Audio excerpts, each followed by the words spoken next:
চক আজি এইটো চব্জি খোৱা কলৰ এটা একদম টেষ্টি ৰেচিপি লৈ আহিছোঁ। ইয়াৰে কফতা বনাম। এই বনাবৰ কাৰণে প্ৰথমে এই কলক মই বইল কৰি ল'লোঁ। বইল কৰি কিনে ইয়াক মই পিঁয়াজ, নহৰু, আদা, জলকীয়া আৰু অকণমান জিৰা গুড়ি, নিমখ, হালধি দি কেনে ধুনীয়াকৈ মাখি গোল গোল বনাই ল'লোঁ। চাওকচোন, ধুনীয়াকৈ লাড়ু নিচিনা গোল গোল বনাই ল'লোঁ। এতিয়া ইয়াক মই ফ্ৰাই কৰিম।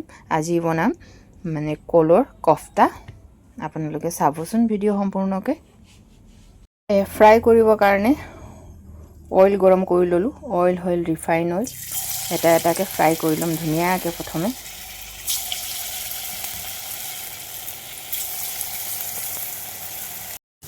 চব ধুনীয়াকৈ ফ্ৰাই কৰি ল'ম।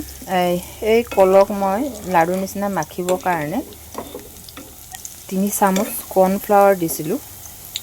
আৰু যদি কৰ্ণফ্লাৱাৰ নাই তেতিয়াহ'লে আপোনালোকে বেচনো দিব পাৰিব। ইয়াক বনাবলৈ মছলা লৈছোঁ। এয়া অকণমান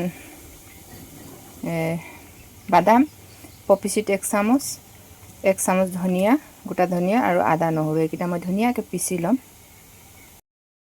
এয়া ধুনীয়াকৈ ফ্ৰাই হৈ গ'ল। ইয়াক মই এতিয়া ওলাই ল'ম ইয়াৰ পৰা। এয়া 3 চামুচ অইল দিছিলোঁ আৰু এয়া এটা পিঁয়াজ কাটি দিলোঁ ইয়াতে। পিঁয়াজটো প্ৰথমে ভাজি ল'ম ধুনীয়াকৈ।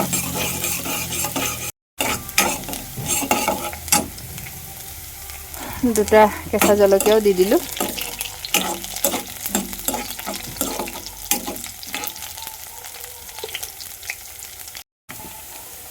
এয়া নিমখ, হালধি আৰু ৰঙা কাশ্মীৰী লাল মিৰ্চ অকণমান দি দিলোঁ।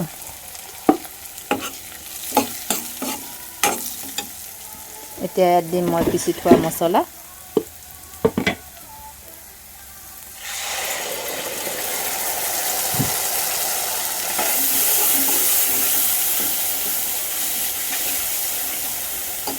আৰু লগতে এটা বিলাহী। এতিয়া মছলা মই ধুনীয়াকৈ ভাজি হ'বলৈ দিম। এয়া মছলা ধুনীয়াকৈ ভাজি হৈ গ'ল। চাওকচোন, একদম ধুনীয়াকৈ একদম ভাজি হৈছে। এতিয়া ইয়াত এয়া দি দিম ফ্ৰাই কৰি থোৱা কলৰ কফতা। অকণমান এনেকৈ ইয়াক লৰাই ল'ম লাহে লাহে।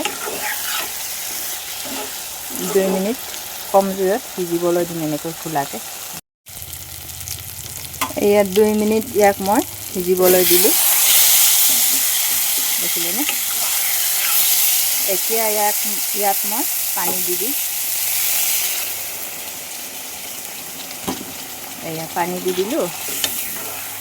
এতিয়া ধুনীয়াকৈ উতলিবলৈ দিম।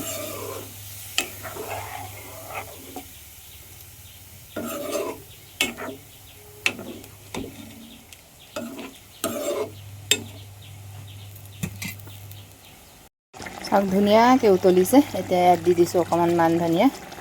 যদি বেলেগ ধনিয়া থাকিলে আৰু ভাল হয়। এতিয়া ইয়াত অকণমান মই দিম ঘি দি দিম।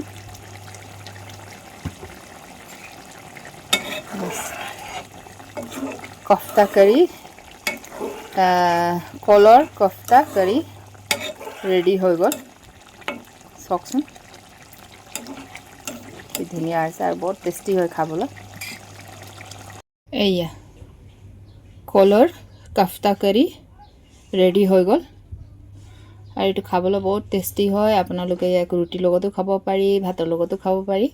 আৰু কেনেকুৱা লাগিলে আপোনালোকক জনাবচোন কমেণ্টছ কৰি। Bye bye.